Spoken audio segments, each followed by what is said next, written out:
طبعا انا عارف ان انت كنت متعشم ان احنا نخسر النهارده، بس يعني معلش لسه النهار طويل، معلش والليل طويل، فما سهرناكش ولا حاجه، قعدناك بس كده معانا لحد دقيقه 99 فعشمناك ان الفرق هيبقى 3 نقط بس، يعني معلش ده مدريد يعني. مش عارف ايه، اقسم بالله يا جدعان هيجلطونا غلطات يعني مش محتاج اقول لك والله العظيم. لازم نحزق، يعني لازم نحزق ونلعب كوره لما الفريق اللي قدامنا يطرد يعني.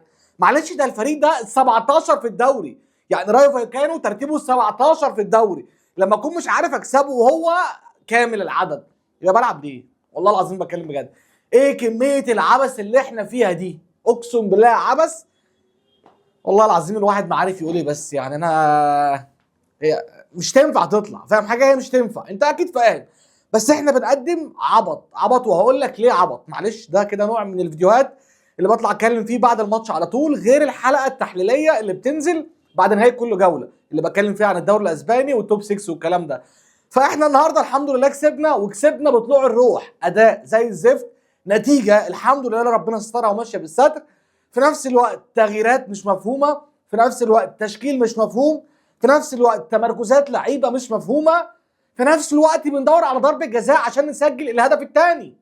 تخيل يعني ايه بندور على ضربه جزاء يا جدعان؟ اقسم بالله عيب. يعني الفريق اللي قدامي يكون مطرود والعب قدامه اخر تلت ساعه في الماتش من الدقيقه 81 لحد دقيقه 99 او دقيقه 100 عشان الحكم ادى 9 دقائق وكملوا ما شاء الله، بلعب ان ادور على ضربه جزاء علشان اسجل، والفريق اللي قدامي مطرود منه لاعب. تخيل يعني احنا وصلنا لاني مرحله. عايز ضربه جزاء، فيني بيدور على ضربه جزاء، رودريجو بيدور على ضربه جزاء، مبابي نفس الموضوع كامافينجا، نفس الموضوع ابراهيم دياز، وسبحان الله مشيت وربنا سترها وخدناها والحمد لله. بس ده ما يطمنش، ده اسمه عبط ما بعده عبط بجد. عارف انا هديك حاجه بسيطه بس يعني معلش وصل لك الفيديو، فانزل اعمل لايك واشترك في القناه وفعل زر الجرس والحاجات ديت يعني. وانتظر ان شاء الله الحلقه اللي هي بتنزل بكره اللي هي بتاعه التحليل بشكل عام، اللي هي التحليل بقى الجوله كلها بالارقام والاحصائيات والافلام الهندي ده. انما احنا هنا بنتكلم كده بالبلدي من اخ لاخوه، فاهم حاجه؟ انت اكيد فاهمها. فانا مدريدي فاعذرني، الواحد بينفعل في حاجه كده ما ينفعش تعدي. انا عايزك تبص كده على لاعبين الريال بشكل عام والكوره مع اي فريق تاني. اقسم بالله يا جدعان ما بنعرف نقطع كوره واحده بس ما بنعرفش نقطعها. عايز تتفرج على حاجه بجد؟ هي كوره اصلا الريال بياخدها ازاي؟ بحاجتين بالظبط، يا اما الفريق اللي قدامك يعمل باص غلط وفي الاخر انت تاخدها بس، او الكره الثانيه ان مثلا الكره يشوطوها غلط، كورتوا يشيل مش عارف ايه كده بس، او تخش في الجول. غير كده الفرقه كلها ما بتعرفش تقطع كوره، كلهم يا جدعان. اقسم بالله ال10 لعيبه اللي في الملعب، بتشوميني اللي هو المفروض لاعب ارتكاز، بايسون دين، باسينسيو، باليفيردي، نوعا ما ممكن باليفيردي، انما الباقي كلهم بيتمشوا ويتفرجوا. اقسم بالله ما بنعرفش نقطع كوره يا جدعان قدام الفريق اللي ترتيبه 17 في الدوري، مش عارفين نقطع كوره بجد. في ماتشين لابس 5 اهداف، لابس هدف النهارده وما شاء الله الهدف عالمي، يعني هدف مش محتاج اكلمك. ما شاء الله على البشوات وعلى البيه اللي عامل زي اللطخ اللي في نص الملعب اللي رجع قلب دفاع وبرده مش نافع، يعني ولا نص ملعب نافع ولا قلب دفاع نافع، هو لطخ، هو عامل زي ضرفه الباب كده، وللاسف مجبورين ان احنا نشوفه كل ماتش. فانا اتجلطت منه فخلاص، وانا عارف انك مغلوط زيك فعادي هنمشي الدنيا، بس يعني هتعمل ايه؟ والله العظيم بكلم بجد، هنعمل ايه؟ يعني قول لي كده في حلول؟ لا. انشيلوتي فشل مع اللعيبه دي، وانشيلوتي ملك ايه دي، يمكن افضل مدرب في التاريخ في اللي بيعرف يريح اللعيبه، عارف انت اللي هو بيريحهم، مش عارف ايه بيهود ده، عايز حاجه خدها، عايز ده اعمله، عايز مش عارف ايه اعمله. فشل معاهم وخرجنا موسم صفري. تشابي الونسو جه اللي هو مدرب المنظومه والفكر التكتيكي ومش عارف ايه، فشل برده مع اللعيبه دي. مدرب طوارئ نفس الموضوع، ما شاء الله بنقدم عبث عك في ارض الملعب. يعني انا مش عارف، هي انا في كلمه عايز تطلع بس اعذرني مش هينفع تطلع.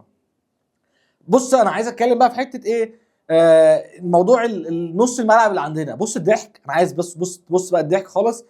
اسمه ده لما جه طلع، اردا جولر لما جه طلع بقى في سيبايوس لوحده بس في نص الملعب، وما شاء الله كلهم مهاجمين. فينيسيوس بيهاجم، امبابي بيهاجم، جونزالو جارسيا المهاجم نزل جناح فمش عارف، عادي صباح الفل. ابراهيم دياز بيهاجم، عندك مين تاني كان بيهاجم؟ انا هو كده قلت 4 تقريبا ولا 5 مش فاكر، بس ما كانش فيه غير سيبايوس بس لوحده في نص الملعب، وده لما اتطرد اللاعب، يعني لما بيلعبوا ناقصين واحد، فدي مشكله بجد. حته التوازن في الفرقه مش موجوده. وحتى كمان قبل ما اللاعب يطرد، تعالى بص كده مين عندك في نص الملعب بشكل عام بقى. طبعا عندك اسمه ده بيلينجهام اتصاب في اول الماتش وكلنا عارفين، انما اللي بيلعب في نص الملعب عندك تشاوميني واردا جولر بس. تشاوميني واردا جولر، وتشاوميني ما بيعرفش يقطع كوره، واردا جولر هكذا المثل نفس الموضوع. حتى ابراهيم دياز لما نزل برضه ما بيعرفش، مش امكانياته ولا حتى تخصصاته انه يقطع كوره، ولا حتى اصلا تخصصات في الاساس اردا جولر. مش عارف حتى اللاعب اللي هو تخصصاته تشاوميني ما بيعرفش يعملها. حتى اخر ما زهق رجعه قلب دفاع وما عرفش. يعني انا مش عارف يا جدعان، تعبنا والله العظيم، والله العظيم تعبنا بجد. انا برضو في بعض الاسئله بتدور في دماغي، لو كاريراس مش مصاب ما لعبش ليه؟ يعني مش عارف، بتريحه قدام رايو فايكانو واحنا مش عارفين نلعب. نفس الموضوع الخال ما بيرجعش ليه؟ يعني الخال بقاله كام فتره بيتدرب ما بيرجعش ليه؟ على الاقل هجوميا بينفعك جامد، ودفاعيا نوعا ما بيقاوح. على الاقل يا عم ارمي فالفيردي في نص الملعب يسد معاك شويه، يسد بدل معاتيه. يا جدعان ده في خازوق قد كده في نص الملعب، اقسم بالله خازوق. احنا مش عارفين نقطع الكوره من قدام الفريق اللي ترتيبه 17 في الدوري، مش عارفين نقطع كوره. انا قلت لك هو الكوره بتجيلك كده، يا اما بيبصوها غلط، يا اما نفس الموضوع تسديده وراحت عليك. انت تحمد ربنا النهارده بس ان لولا كورتوا شال الانفراد ده كان زمانك بخ. شكرا شكرا، كان انسى الدوري، وانت كده كده بالمنظر ده مش هتنافس على دوري الابطال. فانت تحمد ربنا بجد ان لولا كورتوا في الانفراد اللي شاله من بعد نص الملعب. تخيل انت بتلاعب فريق زي ما قلت لك 17 في الدوري، رايح عليك انفراد وكان ممكن يسجل، فمش عارف اقول ايه. والله العظيم بجد انا حزين على قد ما انا ما كسبت وفرحان ان انا كسبت، ولسه الفرق نقطه ما بيني وبين برشلونه، بس انا حزين على المستوى، حزين على ريال مدريد، حزين على الاداء واللعيبه والكوارث اللي مقدمينها. امبابي فين اصلا طول الماتش؟ يعني مع كامل احترامي امبابي فين؟ ما جاش. حتى الكوره اللي رقص فيها الحارس جه حطها عليت منه وراحت في العارضه. ففين امبابي؟ ما جاش. ممكن مش هجيب اللوم عليه لوحده، بس للاسف في كام كوره يعني عصبتني جدا. في حته ايه يا جدعان؟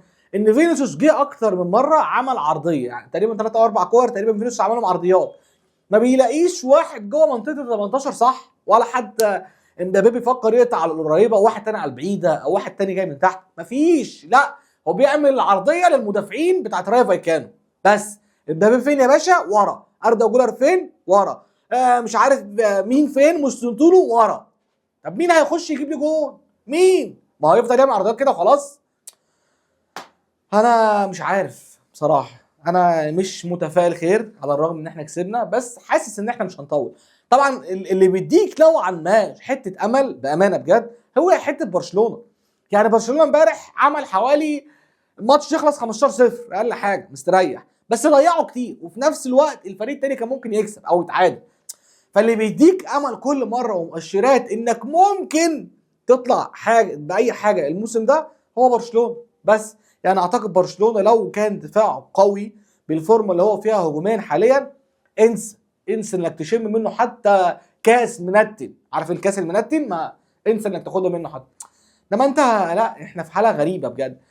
ولا دفاع للاسف، ولا نص ملعب، ولا حتى مهاجمين في الفورمه. ما عندكش غير الحارس هو اللي شايلك كتر خير الدنيا. الواد هويسن دين تحسه نسي الكوره والله العظيم بجد. يعني ما شاء الله طوله متر 95 وما اعرفش يلعب بدماغه يعني. انا مش عارف هتلعب بدماغك امتى؟ يعني انا عايز افهم بجد، هنلعب بدماغك امتى؟ ما بيعرفش حتى في التدخلات ونقطع كوره والكلام ده. انت مدافع وما بيعرفش يعملها، يعني نوعا ما اسينسيو مكسح هو كمان. فانت جايب رقم ومش عارف ايه، وفي الاخر ما بتطلع ما بتعرفش تعملها. مش عارفين نقطع كوره يا جدعان. والله العظيم ما عارف اقول ايه بجد. هي بص ما تتعشمش من الاخر. انت ما تحطش في بالك السنه دي انك تاخد اي حاجه. ممكن يوافقك الحظ في بعض الماتشات، بس للاسف هتيجي فتره عليك او هتيجي في ماتش كبير هتخيش. وبص كده على النتائج بتاعتك قدام كل الفرق الكبيره الموسم ده، قدام السيتي، قدام ليفربول، قدام حتى برشلونه، قدام اتلتيكو مدريد، كلها بلح، كلها بلح بجد. الماتشات الكبيره يا اما هيخدمك المهاجمين اللي عندك من الاخر، يا اما شكرا انسى، كده كده هتلبس اجوال غصب عنك، هتلبس اجوال. فانا حزين بجد على اللي احنا وصلنا له مع اللعيبه. وبرده الجماهير صفرت، يعني انت لو خدت بالك النهارده جماهير ريال مدريد صفرت على اللعيبه وعلى رئيس النادي بس مش عارف، اعتقد هي المعادله ملهاش حل. يعني حته انك مفيش توازن خالص في الفرقه بعد ما كان عندك نص ملعب مودريتش كروس كاسيميرو، يعني يكفي، بس يكفي مودريتش كروس. بقى عندك نص ملعب تشاوميني ومعلش اللي بتلعب بيهم الظاهرين اللي بتلعب بيهم في الاساس نص ملعب، سواء كامافينجا او فالفيردي. فتشاوميني بيلعب مع اردا جولر اللي هو اصلا مش نص ملعب، صانع العاب اكتر، ما بيعرفش يقطع كورات. مش عارف، في كوارث، في كنافه، في قرف، في عته. انا مش متفائل خير، بس الحمد لله ان احنا كسبنا، يعني كتر خير الدنيا. اعذرني لو طولت عليك، نستنى ان شاء الله كده الحلقه تنزل بكره باذن الله، اللي هي بتاعت التحليل الكامل بشكل عام بقى، التوب 6 الدوري الانجليزي، وفي نفس الوقت ريال مدريد وبرشلونه. فمتشكر لكم يا جماعه، السلام عليكم.